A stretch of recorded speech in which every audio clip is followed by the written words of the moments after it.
Tu veux parler français comme un natif, tu veux parler français sans avoir l'air d'être un manuel de français ambulant. Alors écoute-moi bien. Aujourd'hui, je vais te donner les erreurs que font la plupart des étrangers et surtout comment corriger ces erreurs de façon très simple. Bonjour, moi c'est Catherine, je suis française de naissance et je suis là pour t'aider à parler un français naturel, vivant et parfois un peu rigolo. Alors, prépare ton oreille, on y va ?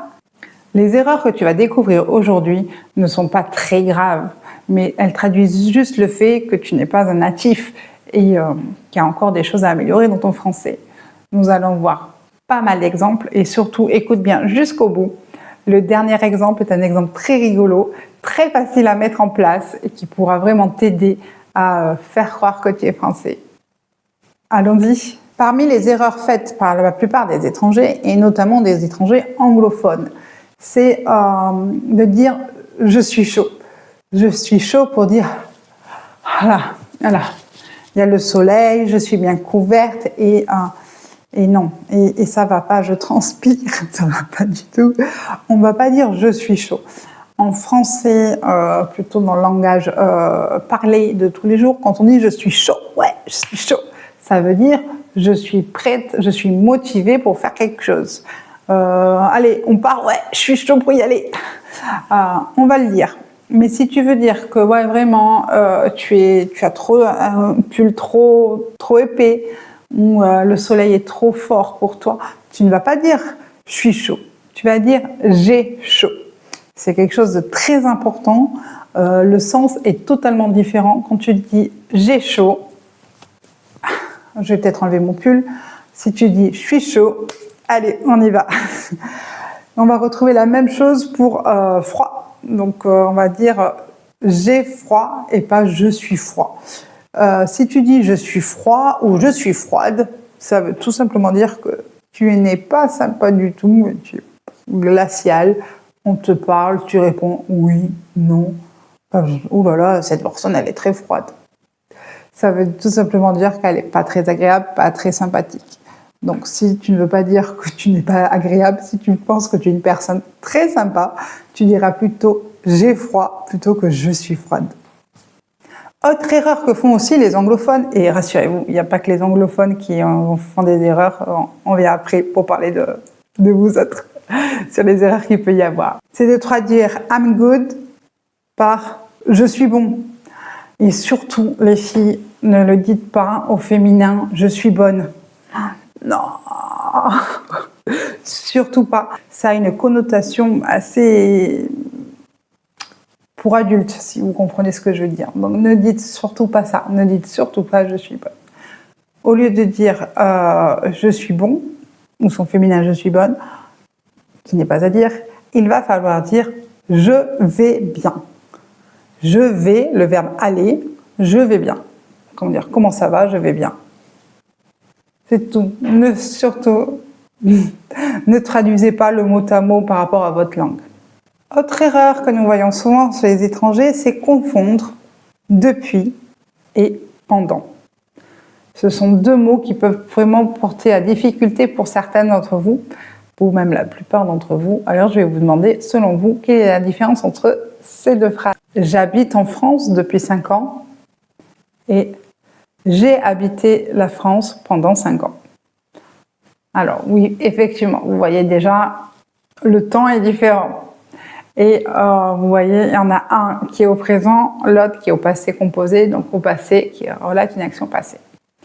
La différence est, quand on dit « j'habite en France depuis 5 ans », c'est une action qui a débuté dans le passé et qui continue encore. J'habite en France depuis 5 ans et je continue d'y habiter. Je suis toujours en France. Alors que j'ai habité en France pendant 5 ans signifie que j'y ai habité et que maintenant je n'y habite plus. J'habite ailleurs. D'ailleurs, ça m'intéresse toujours quand vous mettez en commentaire de quel pays vous venez. C'est très intéressant. Donc, merci de me dire en commentaire où est-ce que vous habitez et depuis combien de temps vous habitez dans ce pays. Ça me fait toujours plaisir d'avoir des nouvelles de personnes qui m'écoutent cette chaîne et qui me disent qu'ils viennent du Mexique, d'Haïti, du Brésil, du Maroc, etc. Donc ça m'intéresse beaucoup de savoir où sont les apprenants français. Donc n'hésitez pas à me le mettre en commentaire et à me dire, voilà, j'habite tel pays depuis tant d'années. Et si vous avez habité en France, vous pouvez, et que vous n'y habitez plus, vous pouvez me dire, j'ai habité en France pendant 5 ans, etc. Autre exemple avec pendant et depuis, pour bien que vous compreniez, si je dis il pleut depuis des lustres ou il pleut depuis 2 heures, ça signifie qu'il pleut, il a plu, il a commencé à pleuvoir déjà depuis très longtemps. Quand on dit des lustres, ça veut dire très longtemps. Ou depuis 2 heures, ça fait déjà 2 heures qu'il pleut et il pleut encore. Ça, c'est pas très drôle. Ou bien, c'est différent que de dire il a plu pendant 3 heures. Il a plu pendant 3 heures ou il a plu pendant 2 heures. Voilà, maintenant c'est fini. Il ne pleut plus. C'est dur à dire. Il ne pleut plus. Il ne pleut plus. Essayez de le dire vite. Il ne pleut plus. Il ne pleut plus. Il ne pleut plus. Et maintenant, le soleil est peut-être arrivé où il y a des nuages, mais plus d'eau, plus de pluie. Donc, tout va bien. Autre exemple. Depuis que tu regardes la chaîne Français avec Catherine, tu as pu apprendre de nombreuses expressions. Bon, tu regardes cette chaîne tu as commencé à regarder cette chaîne Français avec Catherine. Depuis que tu regardes cette chaîne, tu apprends de nouvelles expressions en français et tu continues d'apprendre de nouvelles expressions puisque tu suis cette chaîne. Autre exemple, tu as appris 8 expressions en français très utiles pendant que tu regardais la vidéo sur les 8 expressions qu'on ne trouve pas dans les manuels faites par Catherine. Exemple choisi totalement au hasard. Bon, je vous mets le lien de cette vidéo si ça vous intéresse. Autre erreur qui montre que vous n'êtes pas un natif en français, c'est le fait d'oublier les liaisons. Les liaisons, vous savez, c'est quand un mot commence par une voyelle, A, E, I, O, U, même Y. Et du coup, pour lier ce mot avec le mot qui était juste avant, vous prolongez le son. Je ne sais pas si c'est très clair, mais je vais vous donner des exemples, vous allez bien comprendre ce que c'est que des liaisons. Je vais vous donner les 5 liaisons les plus utilisées dans la langue française. Alors, avec ça, vous êtes obligé de les retenir et là, au moins, vous serez très très bon sur ce niveau-là et au moins apprenez ces 5 liaisons indispensables. C'est vraiment les liaisons les plus utilisées que vous allez le voir le plus en français. On a ça. Comment vous dites? On dit les amis. Pas les samis, les amis. Bonjour les amis. Vous avez faim? Vous avez lu le dernier livre de qui vous voulez? Un homme? Non, un homme. Un homme. Un homme est venu me parler pour m'indiquer blablabla. Bla, bla, bla, bla. Ça, c'est très facile, le blablabla. Non? Donc, un homme. Nous avons vu le dernier film, nous avons bien aimé. D'ailleurs, on l'a trouvé très intéressant. Nous l'avons trouvé très intéressant. Nous l'avons trouvé très intéressant. Vous voyez ici les liaisons, ce sont les liaisons qui sont les plus courantes. Donc apprenez les amis, un homme, vous avez, nous avons, très intéressant. Ce sont vraiment les mots où les liaisons sont le plus employées en France. Donc aucune excuse maintenant, apprenez ces 5 liaisons. Elles vous seront très utiles.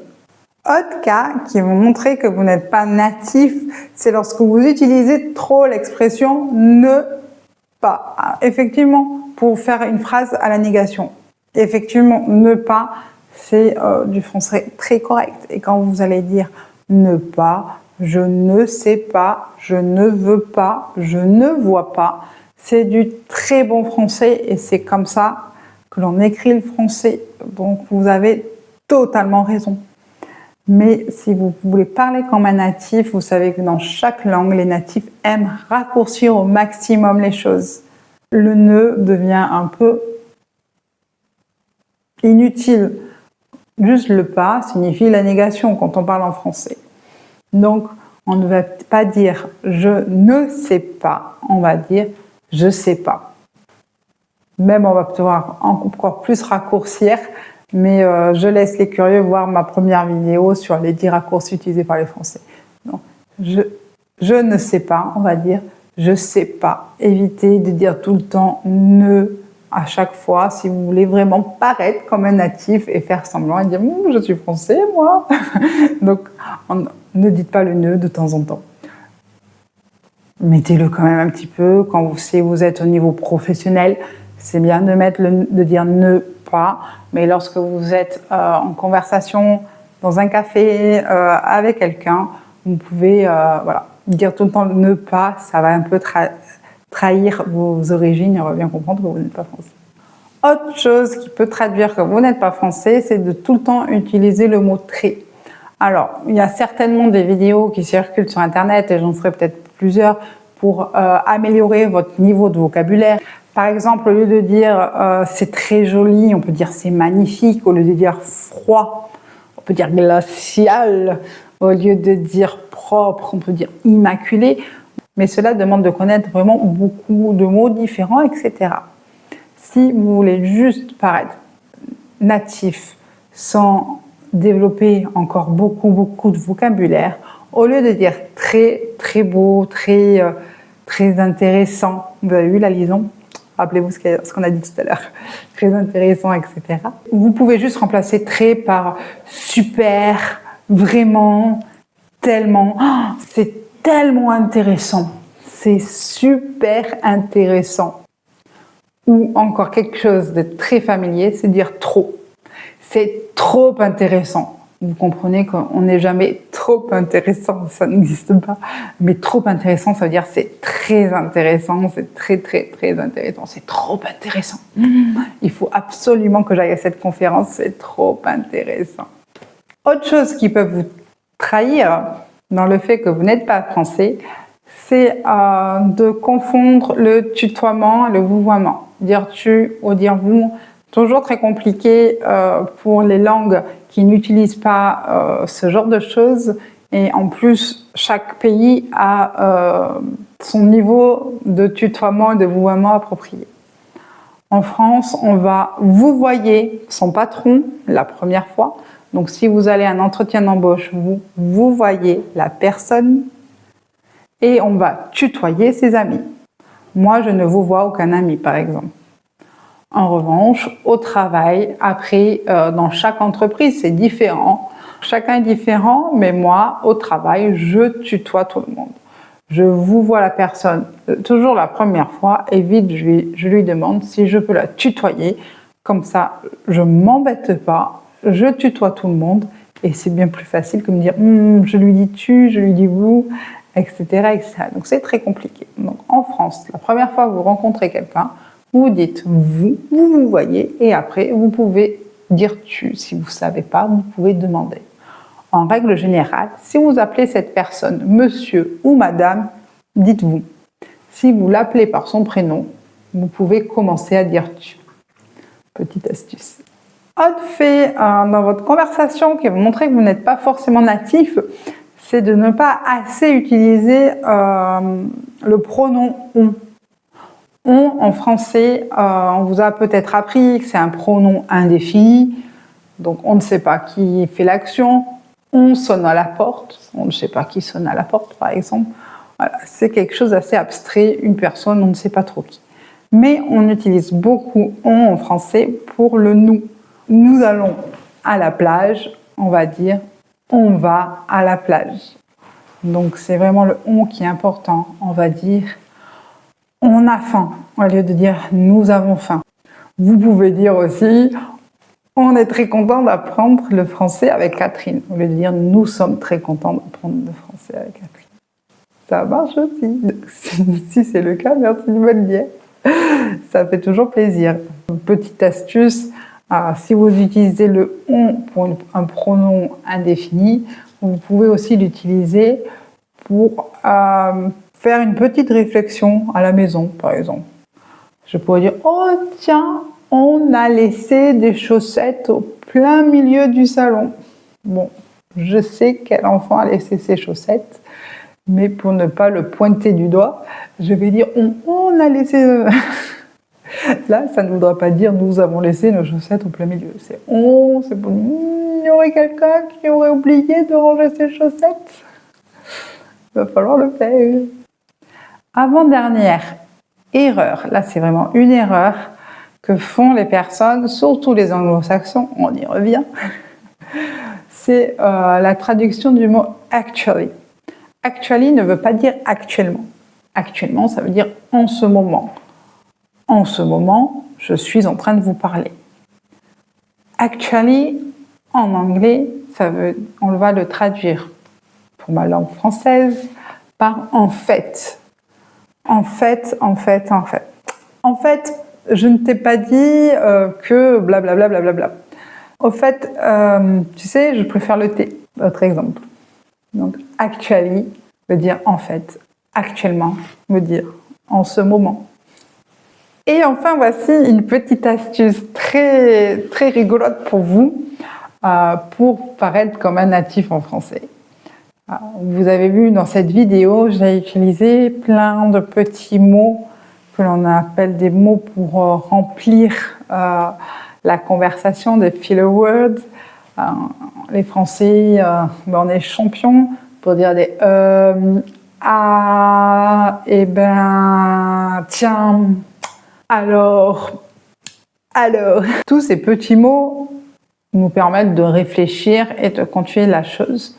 Et sont très utilisés par les Français. Donc, vous qui n'êtes pas français, n'hésitez pas, utilisez-les, même si ça vous permet de réfléchir à votre phrase d'après, mais les Français, on les utilise beaucoup. Et ces expressions que je vous ai dit, alors, bon, voilà, donc, ce sont vraiment des mots intergénérationnels. Je suis là pour vous aider à parler français fluide, et un français que vous allez pouvoir utiliser au quotidien. Je sais qu'apprendre le français demande énormément d'efforts, même une langue en général, et je ne suis pas là pour vous apprendre des choses qui vont s'éteindre dans 2 mois ou dans 2 ans. Donc ce n'est pas important. Pour moi, vous devez apprendre vraiment les expressions que l'on utilise et qu'on utilisera toujours dans 10 ans, dans 20 ans.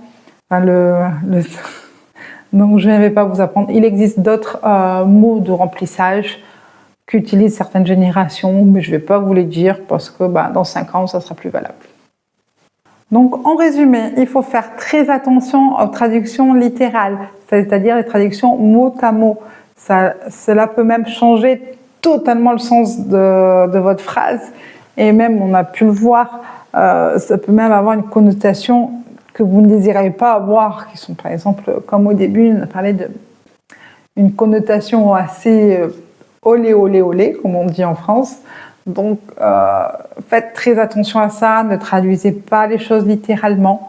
Apprenez les expressions françaises très utilisées, le « on » à la place du « nous ».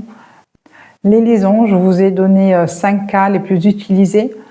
C'est vraiment les liaisons les plus utilisées en français. Donc déjà, commencez par ça, ça sera très bien. Ce sera très intéressant de pouvoir dire ces phrases-là. Je vous engage vraiment à travailler dessus. Donc révisez tout ça, cela va devenir des automatismes. Comme dans mes autres vidéos, je vous propose un PDF gratuit pour pouvoir vous permettre de réviser tout ça.